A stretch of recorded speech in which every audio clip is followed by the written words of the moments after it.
Grosse déception. Donc le juge a blanchi Mansour Faye et compagnie commerçant bi Moustapha Ndiaye moom itam blanchir nañ ko Rayane Hachem ak Mohamed Dieng, ils obtiennent un non-lieu. Donc Mansour Faye attend la décision de la commission d'instruction de la Haute Cour de justice dans ce cas. Oui, en réalité li am ba am moom mooy man de ci rapport bi nga xam ne moom laa doon sukkandiku wax dëgg yàlla ñu def ko ci mbirum Covid-19 bi ci ñu jàpp ne am na ci ñoo xamante ne nii def nañ ci loo xam ne ci alalu askan wi naka sudul noonu ci mbirum jëndum ceeb bi la indi woon polémique moom mooy dañoo ne woon est-ce que lañ doon joxe ceeb ak yooyu joxe woon ko ay transfert gënuwul woon peut-être approche boobu nañ doon xalaat loolu képp moo doon li nga xam ne moom la gars yi doon discuter un peu ci approche bi mais bu weesoo loolu dëgg rek la yàlla bëgg rapportu Cour des comptes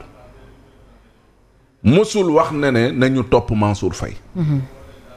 man nag jaaxal na ma Mansour dossier bi lan moo ko ci war a dugal ak lan nañ ko war a téye parce que tamit pour nga téye nit mais da ngay am ay preuves irréfutables contre moom mais Mansour responsabilité am engagé wul ci mbir yi lan nga koy toppee parce que dëgg-dëgg bu fekkee ne dañuy def rek la nga xam ne moom la Cour des comptes santaane mu di ne bu fekkee dafa war a am poursuite mu bind ko nekkat na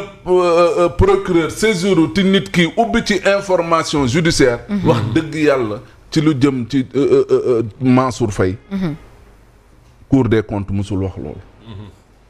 léegi nag bizarrerie pour bizarrerie man dama xamul Mansour nañ def ba téye ko ne wéy ci mbir moomu kat daf ci laale et beneen bi gën a garaaw xam nga moom mooy lan arrêté boobu ñu doon wax ci mbirum njaayum ceeb bi mais Assome Diatta nañ ko laaj moom it oui la preuve ba mu demee wax ca mbir ya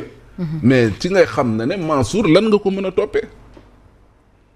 donc moom moo indi tey jii nii non-lieu bii nii moi ça ne me surprend pas parce que gisuma lu ñu war a mën a toppee Mansour Faye ci dossier bi moo tax juge bi tamit bu fekkee ne en l'absence de preuves irréfutables contre la personne wala d'un détenu wala d'un incriminé mais forcément day bu ci gisul dara amul dara lu dëgër nu mu tee mais il décerne un non-lieu non-lieu oui kon donc la suite logique et conséquence moom mooy lii rek la mënoon demee et loolu tamit wax dëgg yàlla dañ ci war a mën a bàyyi xel parce que aussi ay góor tamit di yëkkati yenn nii di ko teg seen der nga gis réseaux sociaux yëpp way Mansour lu ne ñu teg daanaka traité ko de tous les noms d'oiseaux lu ne ñu wax ko ci koo xamante ne kii deful dindiwul amul loo xam ne mën nga ko téye ci lu dëgër aussi ça pose problème parce que tamit dëgg rek la yàlla bëgg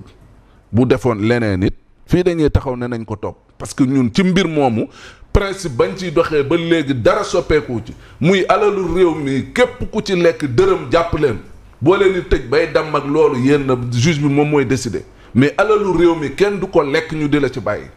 mais tamit booy téye nit ki day fekk na ne tamit mu def loo xamante ni war na mën a tax nga mën ko téye donc jàpp naa ne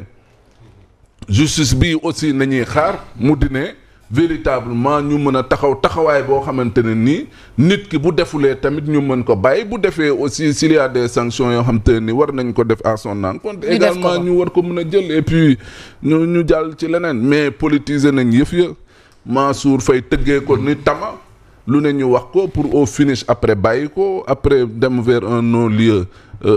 d'abord xam naa certainement on ira vers un non-lieu total oui. Même si le parquet a interjeté appel pour les raisons yoo xam ne peut-être jusque-là qu'on ignore mais lu mënti am moo di ne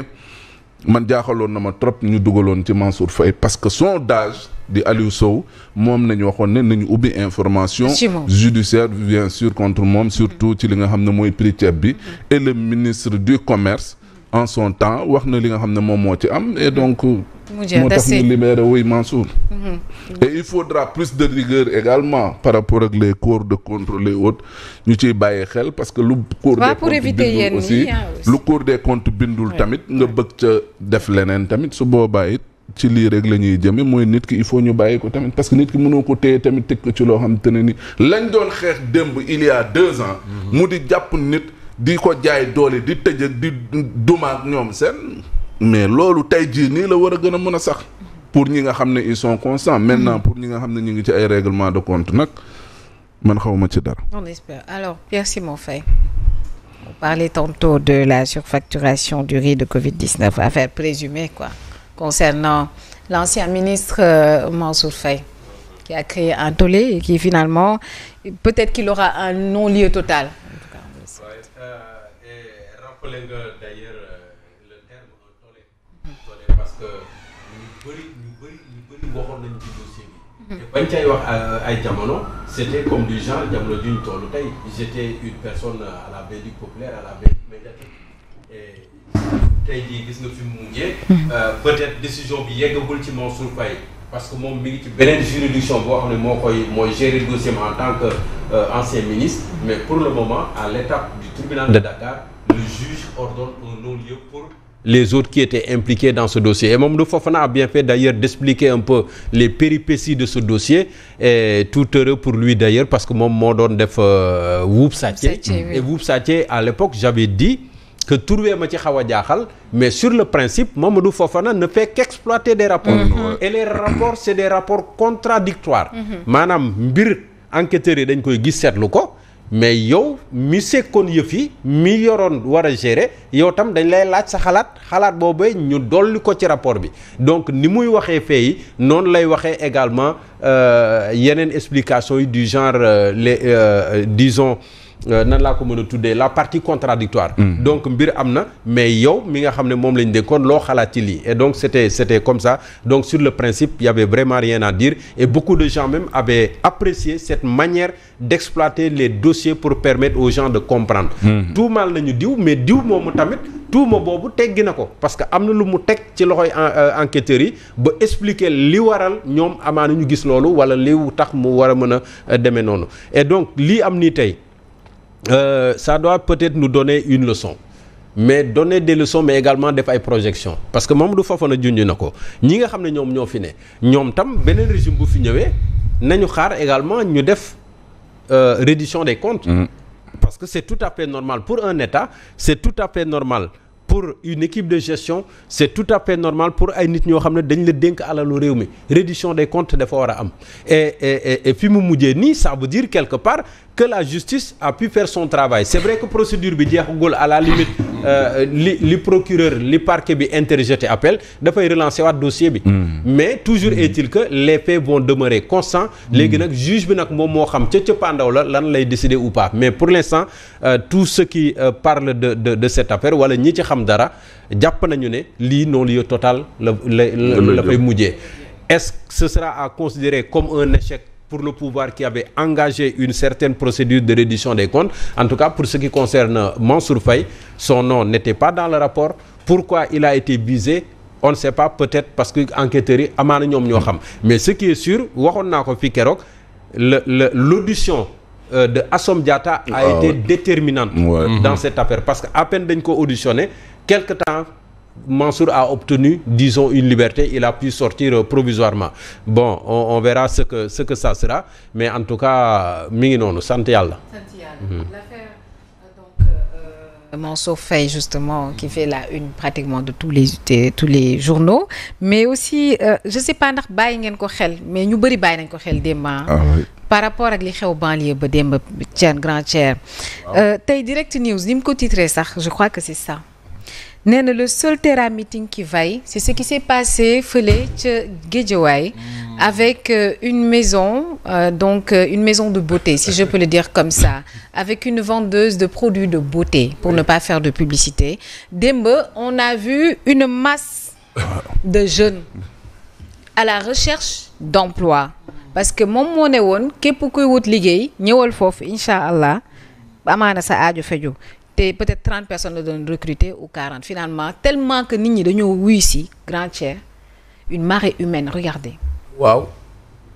lii daanaka lii rek rassemblement manifestation la. jërëjëf Yacine. et c'est la police qui a dû intervenir pour mu ñu mën a recadrer parce que dañ doon entraver justement circulation bi. Moustapha qu'est-ce que cela veut dire tout simplement. jërëjëf Seyda Yacine Moustapha Thiam Kempes. futur maire de Malika mi ngi seetaan image yi moom ak Djibi Diallo docteur Djibi Diallo. waaw docteur Djibi Diallo. waa cherche tam ñu leen di gërëm ñoom ñëpp ci manifestation bi. mais Yacine xam nga il faut gouvernement bi toog nii. ñu def attention parce que. yow jar a bàyyi xel nag de. non c'est incroyable mais non xam nga Yacine gis nga yenn saa yi souvent bu may wax di dellu ginnaaw dañuy defee ne kii ay affaire histoire lay def wala yooyu mais gis nga un phénomène booy def diagnostic bi il faut nga remonter jeunesse bi xool. si suñu structure économie. que de lii nii luy law la. parce que faut pas traiter ça avec kii quoi avec démagogie il faut problème bi nga affronter ko problème mu chômage bi duñ ko jiiñ carrément régime bi xam nga. c'est-à-dire que chômage la boo xam ne Yacine dafa structurel. léegi nag le danger xam nga moom mooy lan ñii dañ ci jéemul dara ñoom.